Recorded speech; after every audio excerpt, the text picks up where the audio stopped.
Hi everyone, welcome to Editopia. तो इससे पहले के वीडियो में हमने पढ़ा था रेजिस्टेंस और रेजिस्टिविटी कैसे निकालते हैं।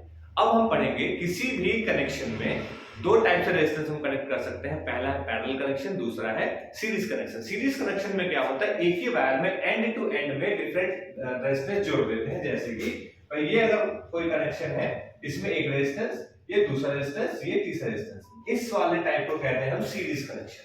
अगर हम इसी को एक साथ जोड़ दें, ये है पहला रेजिस्टेंस, ये है दूसरा रेजिस्टेंस, ये है तीसरा रेजिस्टेंस, तो इस टाइप के कनेक्शन को हम कहते हैं पैरेलल कनेक्शन। ठीक, अब हमें निकालना है इन दोनों कनेक्शन में रेजिस्टेंस निकालने के लिए हम अभी इसमें पढ़ेंगे कि कैसे इसका फॉर्मूला ड्राइव होता है। तो सबसे पहले पढ़ेंगे हम सीरीज कनेक्शन।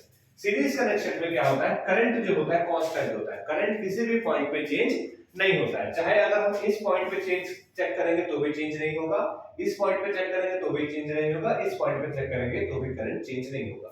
जो वैरी होता है वो होता है वोल्टेज या पोटेंशियल डिफरेंस। तो पोटेंशियल डिफरेंस निकालने के लिए किसी भी सीरीज कनेक्शन में अगर ये हम एक सर्किट डायग्राम बनाए, तो पहले तो एमीटर जो होता है, एमीटर कैसे लगाते हैं, एमीटर लगाते हैं हम सीरीज में और वोल्ट मीटर लगाते हैं हम पैरेलल में। ठीक, ये लगा लिया हमने। अब निकालना है हमें क्या, अब निकालना है रेजिस्टेंस। तो मैंने जैसे बताया करंट होता है इसमें कांस्टेंट, तो वैल्यू क्या करता है, पोटेंशियल डिफरेंस। तो हमें टोटल पोटेंशियल डिफरेंस निकालने के लिए हम VT लेंगे। तो यहां पे जो पोटेंशियल डिफरेंस टोटल आएगा वो क्या आएगा, V1 V2 V3। तीन रेजिस्टेंस है, तीनों के लिए वोल्टेज अलग आएगा। ठीक, अब हमने जैसे कि ओम्स लॉ पढ़ा था। ओम्स लॉ क्या था, Ohm's law is equals to V equals to IR। ठीक, V की वैल्यू क्या है, IR। तो इन सभी की जगह पे हम क्या पुट करेंगे, IR। ये होगा I, ये हो गया R टोटल। करंट हर जगह सेम है तो यहां भी करंट सेम होगा, IR1, ये होगा IR2, ये होगा IR3।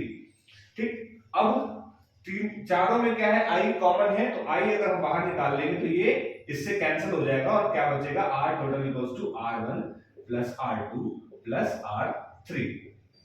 ये हो गया फॉर्मूला। अगर किसी भी सीरीज कनेक्शन में हमें अगर रेजिस्टेंस निकालना है तो सारे रेजिस्टेंस की वैल्यू को अगर हम सीधा सीधा ऐड कर देंगे तो हमारे पास क्या आ जाएगा, सीरीज में रेजिस्टेंस निकल जाएगा।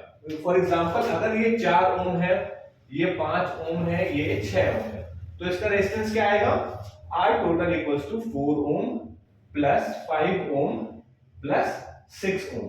कितना हो जाएगा, 10 और 15 ओम रेजिस्टेंस आ जाएगा। ठीक है, तो जो हमारा नेक्स्ट टॉपिक है वो है पैरेलल कनेक्शन। पैरेलल कनेक्शन में हम रेजिस्टेंस कैसे कैलकुलेट करते हैं, पहले तो पैरेलल कनेक्शन में जो पोटेंशियल डिफरेंस होता है वो हर पॉइंट पे सेम होता है, मतलब पोटेंशियल डिफरेंस चेंज नहीं होता है। यहाँ पे चेंज क्या होता है, करंट चेंज होता है।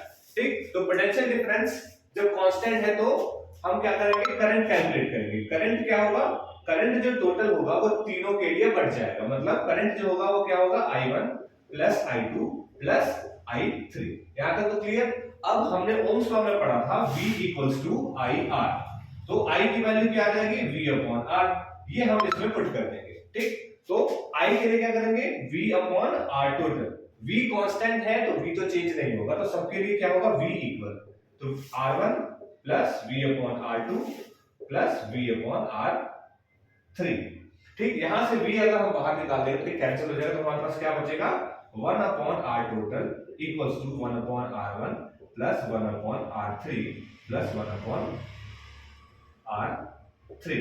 तो ये जो हो गया हमारा, ये है रेजिस्टेंस कैलकुलेट करने का तरीका। ठीक, तो सीरीज में क्या था, डायरेक्टली हम तीनों को प्लस कर देंगे, पर पैरेलल में क्या होता है, हम रेसिप्रोकल को ऐड करते हैं तो निकलता है पैरेलल में रेजिस्टेंस।